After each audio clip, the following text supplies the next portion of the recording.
What's up, everyone, and welcome to Week 11 of Lorenzo's Locks. I'm Lorenzo Reyes, and I've been covering the NFL for nearly a decade.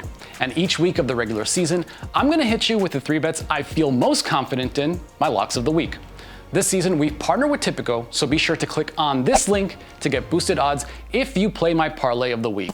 And let's get this going with a team that is still flying under the radar despite a month of consistent play. Since Taylor Heineke took over for Washington, the Commanders' offense has been far more productive, and the team overall has been more competitive. They were averaging 17 points per game before Heineke took over and 22.3 after. Washington has covered 4 of its last 5, with the other being a push. The Commanders are on the road against the Texans team that has lost 4 in a row straight up, covering only one of those. I'm on Washington and the points, 24-13.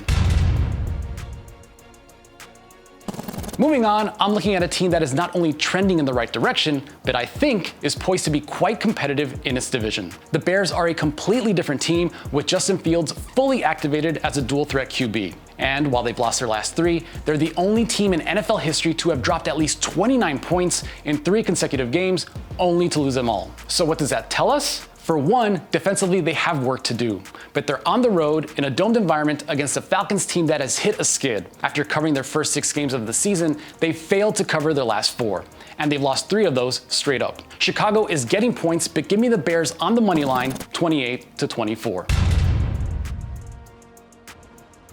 And finally, I'm looking at a matchup between 2 teams coming off a bye. And though the Jets dropped their Week 8 game at home against the Patriots, failing to cover the spread, I do think this is a good buy low chance for a 6-3 team. For one, Zach Wilson threw 3 interceptions in that game, allowing the Pats to mount a comeback. But even then, the New York defense is so good at limiting opposing offenses once they've crossed midfield. The Jets are 4-0 against the spread on the road this season. As long as they can avoid turnovers, I think they win this game. Still, I love that 3-point cushion, and I'm fading New England at home 23-21.